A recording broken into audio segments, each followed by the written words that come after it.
guys, Zilla here from TheSneakyBros and welcome to a brand new episode of the Clay Soldiers Civilization project. Today we're going to have a look at the Clay Soldiers map itself, but we're going to have a look at it in a bit of a different view. I've used a program called Minecraft Overviewer, and this basically extracts the Minecraft world and puts a kind of Google Earth viewer to it, so we can theoretically move around the world. We can zoom out, we can zoom in to specific places, so I'm zooming in on the embassy right now, and it gives me a chance to talk about why we are doing the Clay Soldiers project in the first place. Because Up the Vale did a live stream earlier today, and a question rised up in the comments, which I kind of found it was quite interesting. The user said something along the lines of, "I'm pretty new to the TheSneakyBros YouTube channel, or I've only watched certain Clay Soldier videos. I don't know the full story of what's actually going on, what's happened, and where the Clay Soldiers project is going. And some people don't even know what the hell's going on. You know, just the basic premises of the Clay Soldiers project." So in this video, I'm just going to give an overview of why we're doing this and the journey so far.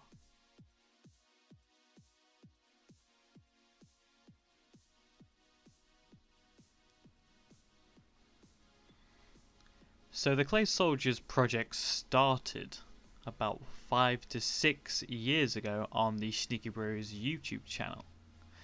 And the main reason why I started this video project and series is because I really enjoyed the Total War video game series that Creative Assembly have done, where different games vary from the Rome Total War, Medieval, and the newer ones, which include the Warhammer Fantasy. Now, the Creative Assembly engine for the Total War series isn't exactly the most easily edited game engine. You know, you couldn't really do a lot with it. You could make some cinematics with it quite easily, but you couldn't really put your own take on it unless you heavily modded it, which some people did. There was a very famous Lord of the Rings mod for Total War called, I believe it was called the Third Age Total War. A fantastic mod. I would recommend getting it. It requires Medieval 2 Total War. I've spent countless hours playing that mod. So when I was growing up as a child, I've always wanted to build my own fantasy kind of world, and Minecraft kind of allows you to do that. You know, it's very easily customizable. You can build your own things, and with the the latest editions of Minecraft, you can really do some fancy code and commands and all that good stuff. So Minecraft was really like the bare backbones of a game engine, really, which I would then build this fantasy world, and it's turned into what it is today. But this isn't what the project actually started out as. It started out as just observing the Clay Soldiers themselves and see how they would react in a civilization state instead of the mod's intended purpose of battling each coloured Clay Soldiers. And then this turned into a couple of episodes of me getting really excited, how they used to farm by just stepping over wheat and then that would destroy it, and following the king around, and then I would build upon the town, and then the project got really popular and people started putting their ideas forward for what they wanted me to build in this town for the Clay Soldiers.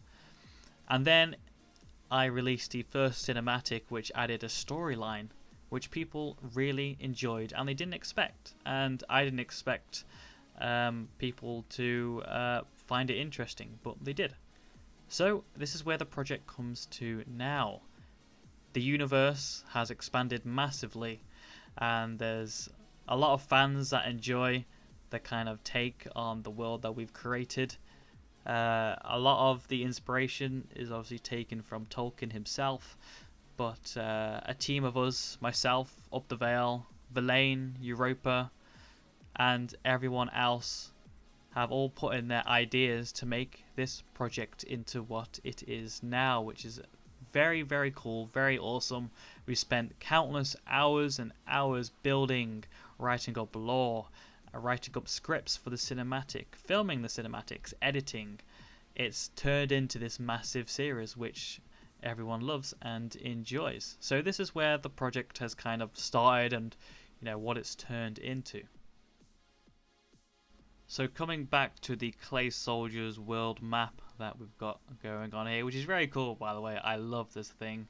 So big thank you to Minecraft Overviewer, and this actually took me a little while to actually get this working, but we got there in the end. So now that I've told you the history of the Clay Soldiers project, where it's, where we started and where it's ended up now with this whole massive storyline and lore that everyone has created and put their time and thoughts into, we can now show off this amazing map which everyone's contributed together. So, what is the Clay Soldiers project? The Clay Soldiers project is a movie set for Total War pretty much. We've created the tools and the map and the storyline for you guys to install the Clay Soldiers mod, install our Minecraft map, and have your own battles on this magnificent island that we call the Clay Soldiers Island. So, if we zoom into different places, you'll see that each place is unique to the different areas. For example, we have the Pink Vikings, which has been in recent cinematics, which was built by Villain and was user suggested by a lot of people. And then, just slightly southwest of the Pink Vikings, we have the Purple Civilization, which people say is kind of a counterbalance from the Yellows, which they kind of have the same economy and military experience. We're going to go to the Yellows now. This is where it all started in Season 1. This is the very first town that I created, and then the users put in their own ideas. So this is kind of like the main power of the Clay Soldiers project. You can kind of call them the good guys, quotation marks. They have a wizard's tower here. They've got a massive arena which looks very ugly. We're going to be reworking that pretty soon. Then over to the sea, to the north, we have the Scions, which they live underwater, and a lot of their power comes from the sea and the ocean. So they harness the power of the ocean, and it's a bit like the whole Poseidon Atlantean feel that we've got going on here. Very cool. They're just slightly west in the far distance we have the massive powerhouse that is the Terracotta Blues, which was the whole civilization was user suggested idea as well. I'm not very creative with these kind of names, but this was user suggested idea, and Europa worked on most of this build. She did a fantastic job, so it's up to myself to actually finish this build for her.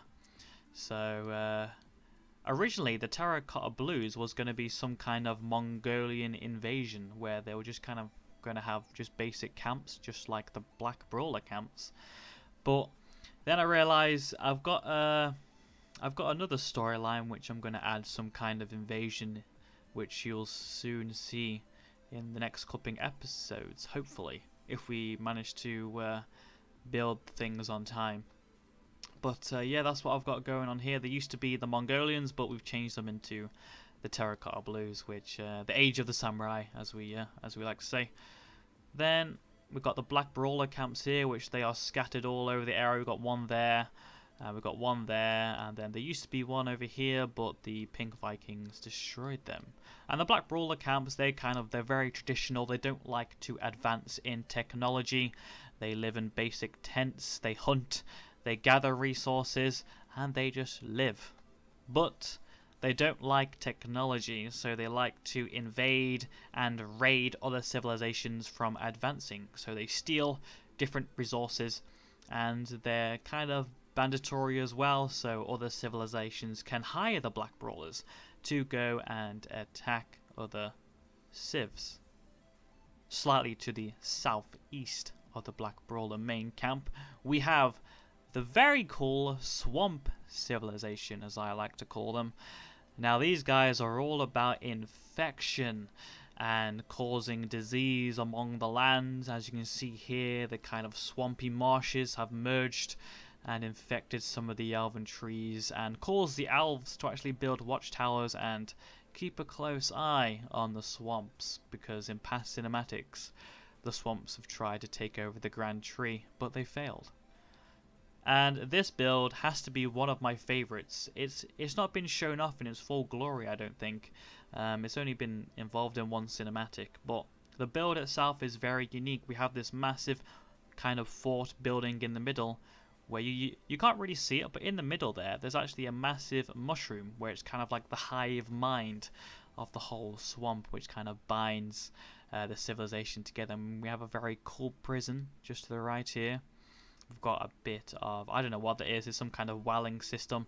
And then here, this is a build that Up the Vale and I worked on, is an insane asylum, pretty much. It's kind of haunted and destroyed by a fallen tree here, which you can kind of see, you know, where the tree's fallen over and smashed into the building, which that build looks fantastic.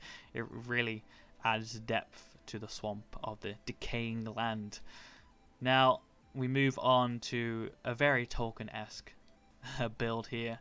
This is the Grand Tree, which is owned by the Green Elves. And this build originally was by Up the Vale and myself. Back in Season 2, we built this very interesting group of trees, should I say, which, you know, did the job at the time. But then Verlaine came, and look at that.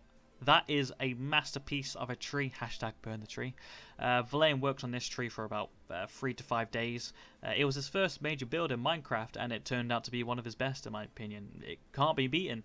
It just looks brilliant.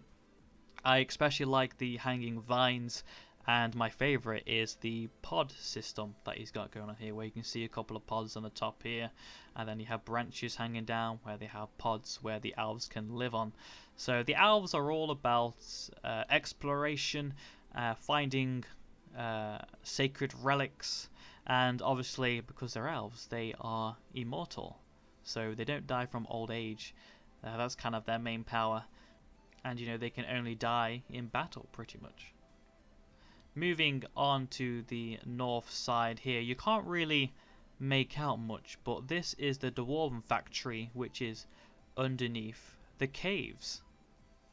They live under the mountain here, which is just on top of the embassy.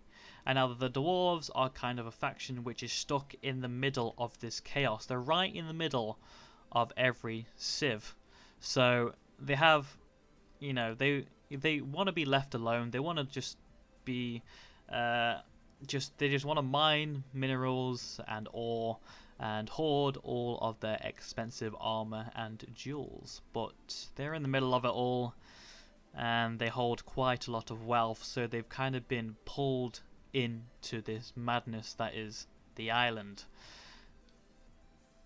Moving on now, we have the Orange Traders, where it's kind of a desert civilization we have going on here, where they are protected by the two Prince Traders. These oranges, they're all about the wealth, they're all about trade. They like to control the docks, the ships, and they trade in horses and different materials. It's very cool as well. They've got actually a pyramid here as well, and a cool watchtower. And the pyramid holds the cryptic tombs of the princes as well. So yeah, they're all about trade and wealth and all that good stuff. And then we have the very cool Skytown, or it could be heaven. Nobody knows. Only if you die, you will know. But this is the Skytown which Verlaine made. It was originally built by myself, and then Verlaine decided to blow it up because he thought he could do a better job, and it turned out he can. So this is what the Skytown has turned into. Originally the lore was that these floating islands were originally not floating, and they were kind of on the floor here. This is why the cliffside is all broken up. What happened was a mysterious power in the middle here. You see this little kind of rectangular shaped object kind of just appeared, and then it rose the cave and it rose the mountainside, broke it up into pieces and formed the floating islands. And the power of these islands all come from this mysterious floating object, which nobody knows how it happened or why it's there. Maybe the aliens had something to do with it. Who knows? That's an Easter egg, by the way. And of course, if there's a Skytown / heaven, there must be a hell, right? And there is. I can't show it in this map because it doesn't actually show the underground of Minecraft, but underneath the Yellowstown and underneath the volcano lives the Nether Reds, and they are all about chaos and destruction. So they believe in death amongst the land, and some people believe that underneath the Yellows it is actually hell. Crazy. And then there's a couple of other civilizations which make an appearance here and there. They're not massively as important as the other civs. So going to the west side, we have this very ominous looking ruins by the Terracotta Blues, and these are what you would call the Undead Civilization, or the zombies, or the ghosts, or the spirits. Nobody really knows, but they kind of live in a purgatory state. So the law that we've got going on here is when a clay soldier dies, it goes to the Skytown, and then a council of 5 kind of heavenly councilmen, they decide whether the clay soldier is worthy to stay on the Skytown. If not, they'll be dropped down from the moon door and they'll be stuck in purgatory with the grey ghost clay soldiers. Or they can choose their fate and they're done with being in purgatory and they descend into hell via sacrificing themselves into the volcano. A little cool trait from the Greys. Recently, people have found out that the Greys' purgatories have been kidnapping other clay soldiers, cleansing their colour in their sacred powers and turning them into greys, blank canvases, roaming purgatory. This is the Clay Soldiers project. This is the land that we have created. This is the island that we will be expanding even more with storylines, cinematics, and fantastic, gigantic builds that we at TheSneakyBros are very proud of. Coming to the end of Season 3, you can see the island forming into a very nice build. There's still a few places here and there which need touching up, but all in all, the island is looking fantastic, and I'm very excited to bring the Season 3 map to everyone to finally download and play on this Total War Plains that we have created. So this is the Clay Soldiers project. We build the island, we give you the storyline, and you have fun with the Clay Soldiers mod. I've been Zitlag from TheSneakyBros. I hope this gave you some insight of what the Clay Soldiers project really is, why we're doing it, and where we're heading in the future. Give this video a like, subscribe, and I'll see you next time.